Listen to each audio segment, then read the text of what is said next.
Let's just jump right into this explainer where we're unpacking a truly ancient, existential paradox straight from the Mahabharata. We're going to look closely at some huge concepts here: destiny, duty, and that age-old question, why exactly do bad things happen to good people? We'll be pulling directly from classical texts today to map out exactly how these unseen forces supposedly govern our lives. So we start with the ultimate question. It's posed by Yudhishthira, a highly righteous king who is grappling with a profound sense of injustice. I mean, he's looking over at his evil cousins who are just absolutely thriving while he faces literally nothing but hardship. He asks, essentially, if humanity is the agent of its own actions, how does karma actually track us down? To really ground this abstract question, let's quickly look at Yudhishthira's exact situation. He is a virtuous king, yet he has been completely stripped of his wealth and exiled to the Kamyaka forest for 12 long years. He's living in harsh isolation with his family, adhering strictly to the rules of a bet he lost.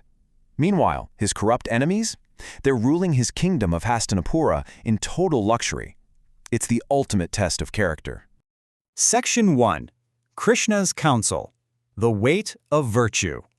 When Krishna visits the exiled Pandavas in the forest, it's fascinating how he emphasizes that Yudhishthira's commitment to truth and duty is vastly superior to greed and sensual pleasures.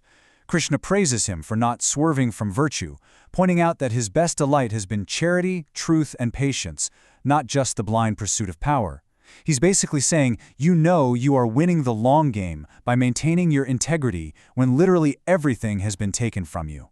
But Krishna doesn't just offer empty platitudes here. He actually offers a shortcut. He tells Yudhishthira that vast armies, equipped with elephants and chariots and led by mighty warriors, are standing by. They could march right now, crush the sinful Duryodhana, and return the city of Hastina to Yudhishthira immediately. But Yudhishthira, incredibly, declines the shortcut. He insists on completing his 12-year exile to honor the stipulation made in the assembly hall. He chooses his word over his kingdom. Section 2. Enter Markandeya, the immortal sage. To answer these burning questions about fate, a legendary figure arrives on the scene. Markandeya is a sage who has lived for thousands of years, yet miraculously looks like he's about 25. He brilliantly illustrates the origin of humanity and our tragic fall. According to the text, the first humans were created pure, stainless, and equal to the gods. They could literally ascend to the sky at pleasure, completely free from fear and sorrow. But then, they became overpowered by lust and wrath, and were restricted to just walking the earth.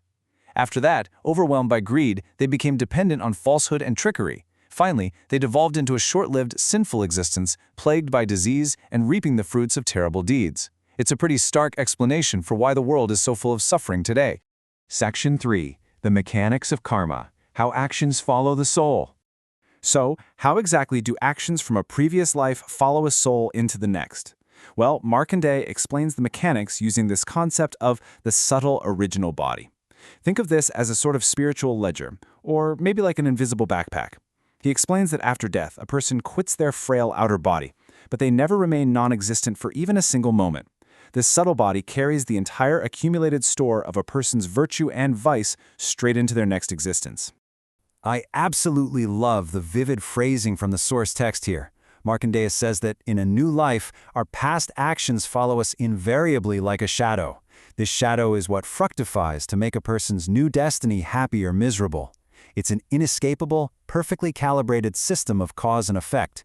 You just can't outrun your shadow, and you definitely can't outrun your karma. Markandeya then contrasts two distinct types of people. On one hand, we have spiritual ignorance.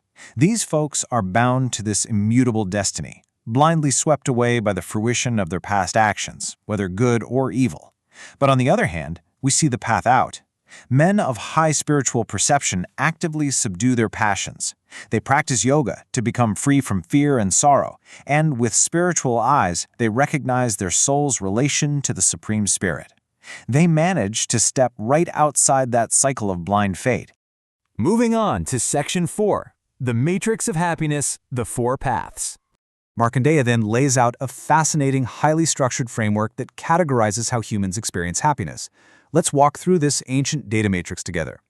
First, you have those with immense wealth, addicted to carnal pleasures. They get happiness here, for sure, but absolutely not in the next world.